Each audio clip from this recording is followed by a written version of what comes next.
Well, the Browns tried to get Deshaun Watson. It didn't work out. Now they have a problem with Baker Mayfield. Baker Mayfield asked the Browns to trade him. The Browns say that they will not do it. Peter, I assume that given the presence of Paul DePodesta and the title that he carries of Chief Strategy Officer, the Browns have a strategy for dealing with Baker Mayfield. And I assume the strategy is slightly more elaborate than let's get Deshaun Watson. If we don't, let's stick with Baker Mayfield, even if he doesn't want to be here anymore. I'd like to think there's more parts to this recipe than that, because to the extent that Chris Mortensen said the other day, the Browns want an adult at the quarterback position, what did the Browns expect? If that's accurate, what did the Browns expect when they flirt with Deshaun Watson? Did they expect an adult reaction from Baker Mayfield? Or did they expect Mayfield to get pissed off? And even if you're an adult at a certain level, you're going to be upset by this. I'm your quarterback and you're trying to get somebody else. I don't want to be here anymore. And Mayfield's made it clear now he doesn't want to be there anymore, and they say they're not going to trade him. I've had a chance to sleep on it and think about it. The only logical explanation to me is that the Browns are just trying to clumsily preserve leverage for any trade discussions and get the Colts, the Seahawks, whoever, to think the Browns may keep this guy even if he doesn't want to be there, that it's easier to get a better trade if you can sell the idea that the or else is we'll just keep him. You just asked the question, what is an adult reaction? An adult reaction is what Matt Ryan did. Matt Ryan said, I will delay my $7 million roster bonus that is due today, and I'll delay it for however long he did, a couple of days, whatever it was, until you have a decision on Deshaun Watson. You know why?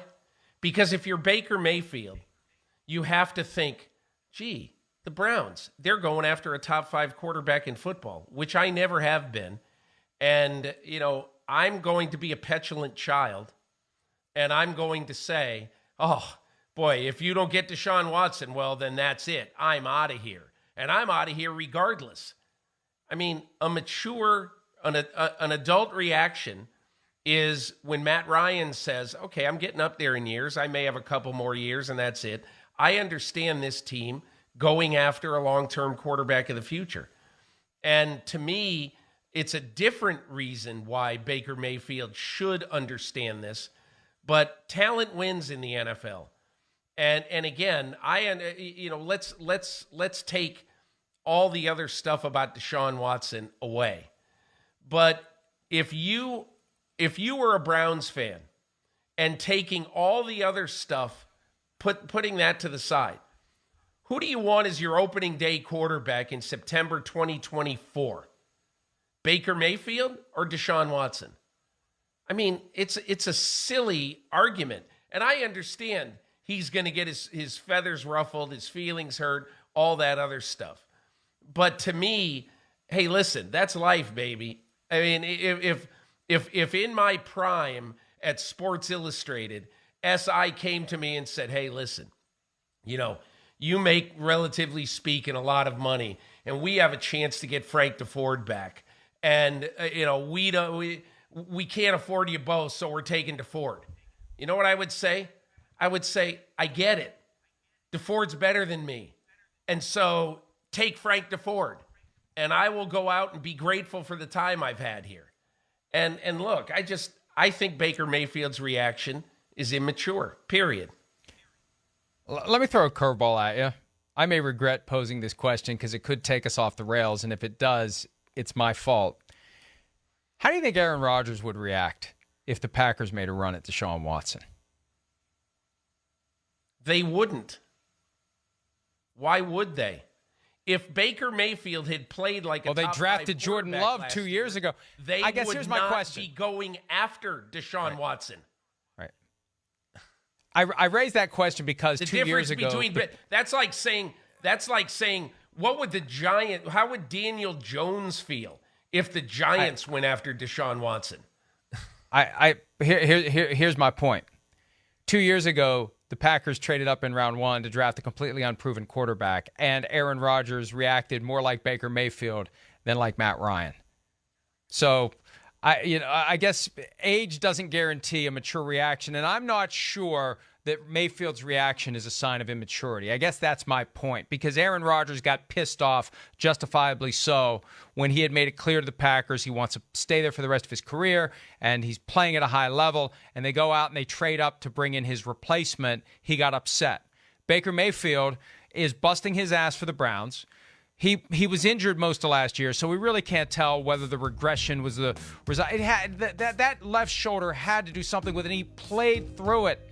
He never said, I'm just going to shut it down, take my money, and not play. He continued to play through the shoulder. It's his own fault he injured it because he had to make a tackle after throwing an interception. But regardless, he played through it. He's given his all to Cleveland. And now they're flirting with a guy who has 22 civil lawsuits pending against him, alleging sexual misconduct. I know if you take it out of the equation, Watson's the clear choice. But from Mayfield's perspective, it's part of the equation. What are they doing?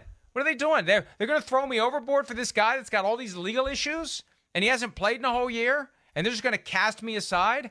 So I guess I raise Rodgers because I'm not ready to call it immature for Mayfield to act and react the way that he did. And the Browns shouldn't be surprised. I guess that's the deeper point. How can they be surprised by this? So what's their plan, Peter?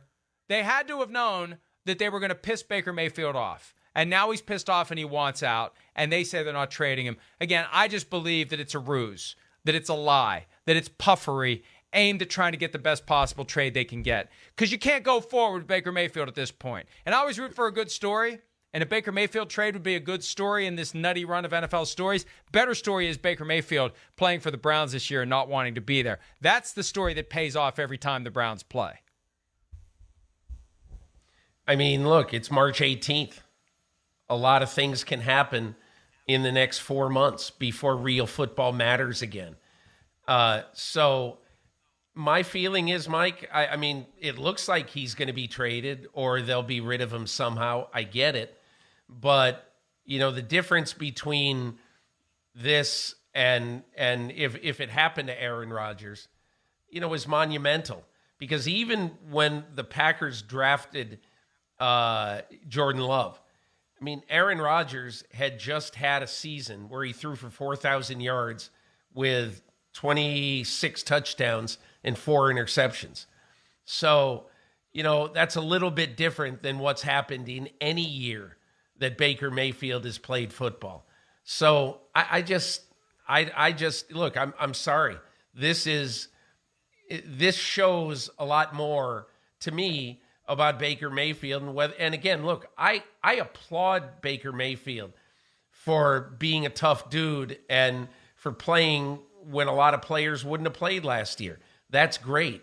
But the fact is, even though his fifth-year option was exercised and he was due to play this year under the fifth-year option, the Browns right now, even before all this happened, didn't know if he was their long-term quarterback, and probably thought he wouldn't be.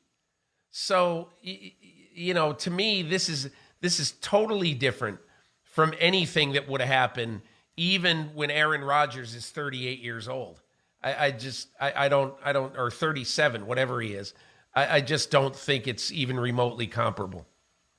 I think part of what the Browns may be trying to do in a weird sort of a way is to bait Baker Mayfield into saying or doing something that makes it easier for the fan base to blame Baker Mayfield on the way out the door, and they don't blame the Browns. So he wants to be traded. The Browns say no, and they know Baker Mayfield. He's not just going to take that. At some point, there's going to be an eruption, and when there is a trade, now it may diminish your trade value at that point, but it helps you with the local PR battle over the Browns fans pointing a finger at the team or pointing a finger at Baker Mayfield. And I think if Mayfield's gone, they want the fans to be upset with Baker Mayfield, that maybe he says something about Cleveland on the way out the door, you know, crash slash and burn and do everything he can to get out, almost like Terrell Owens in 2005 without the shirtless driveway sit-ups. But if he goes down that path, then it becomes easier for the Browns to take the high ground and say, look, it was him, it wasn't us. They got a fan base they got to keep catering to. The other side of this, and I think the core of this, the reason that the Browns were even in this position, it's because we have gotten away from the days of the young quarterback getting to the point where he's eligible for a second contract and just automatically getting the best quarterback contract that we've ever seen. It's the Derek Carr phenomenon. It was one after another 4 or 5 years ago. The next guy up gets the next highest contract, and so on and so on. Now you've got this huge range. Where does Baker Mayfield fall between 30 and 60 million per year? And last year it was between 30 and 45 million per year. He probably thinks he's closer to 45. Browns think he's closer to 30. And they knew they were never going to get a long-term deal. I think that's what started all of this, that the Browns were really the first team to draw that line in the sand and say, just because you took us to the divisional round, just because you've had 2 out of 3 seasons that were good, just because you're not a bust, we're not just going to make you the highest paid player in the NFL. We're not going to do it. We're not going to give you $40 million a year. We're not going to do it. The Browns did, I believe, to Mayfield what the Rams should have done to Jared Goff and said no. And everything we're seeing now is the aftermath of the Browns refusing to give Baker Mayfield what he wanted if and when they got to the table last year. And surely at some point they talked enough to know that the Browns were in one level and Mayfield's expectations were in another one entirely. Hi, I'm Mike Tirico, and thanks for watching. Make sure to hit subscribe for the latest news and highlights from NBC Sports.